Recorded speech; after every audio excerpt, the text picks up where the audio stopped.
Hello, Joe. Let's read a given question. The question says a projectile is fired at an angle 45 degree with the horizontal elevation angle of the projectile at its highest point as seen from the point of projection is option A 60 degree, option B tan inverse 1 by 2, option C tan inverse root 3 by 2, option D 45 degree.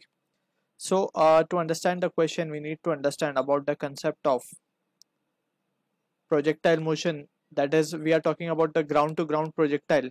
Let's suppose we have a particle which has been projected at an angle theta from the horizontal at initial speed u. So it will be taking the projectile path as shown in the figure.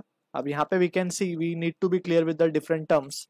अगर हम मान ले कि this is our x axis and vertical axis, if we draw it, this has to be the y axis. So we can say velocity के दो component we can have. One will be u sin theta along y axis and another is u cos theta along the horizontal. ठीक है.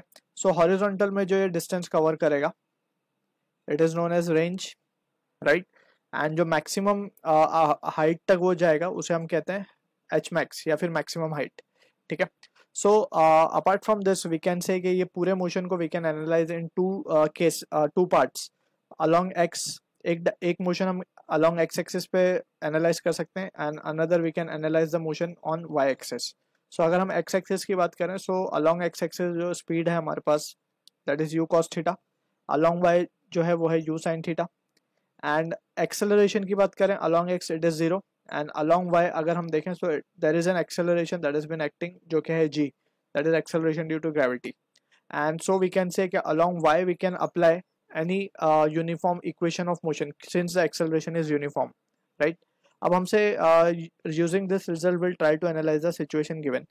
अब we need to find, हमसे पूछा कि elevation angle हमें बताना है of the projectile at its highest point.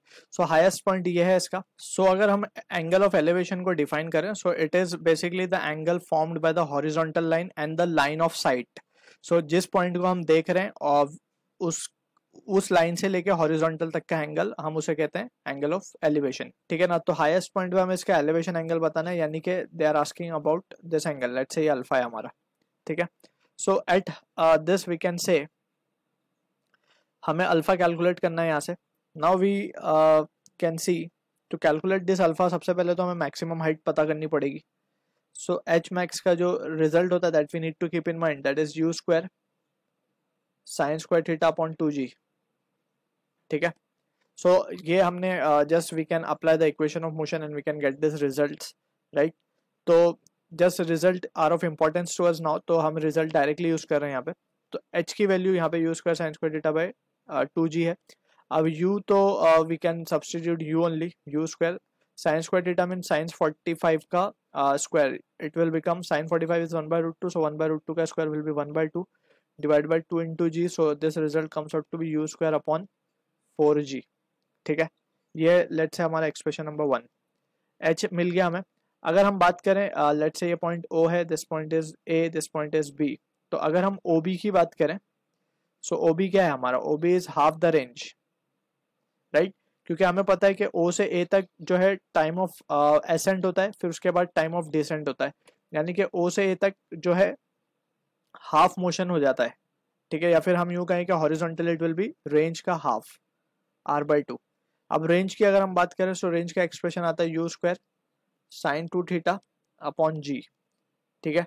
तो यहाँ पे थीटा की वैल्यू 45 है, sine 45 into 2 will be 90, sine 90 will be 1, so ये आ जाएगा u square by g just. ठीक है. And if we wish to find R OB अगर हम बात करें, नाउ OB क्या है हमारा, OB is r/2. So range का आधा हो जाएगा, यानी कि यू स्क्वायर बाई 2g हो जाएगा बेसिकली. ठीक है. अब एलिवेशन हमें चाहिए, सो वी कैन से, सो यहाँ पे we can see, we can write from here के tan alpha from the situation, from the diagram we can say tan alpha will be opposite, that is AB upon adjacent यानी OB. AB हमारा था h max upon OB था r/2. सो ये value को जब हम substitute करेंगे, you square upon 2g into ये हो जाएगा g, sorry you square upon 4g है ये एच मैक्स की वैल्यू, और ये है यू स्क्वायर अपॉन 2g. तो यू स्क्वायर जी कैंसिल, ये आ रहा है 1/2, यानी कि एलिवेशन एंगल हमें मिल रहा है tan inverse of 1/2. So this is the answer to the question, जो कि मैच हो रहा है हमारा ऑप्शन बी के साथ. I hope you understood the solution. All the best.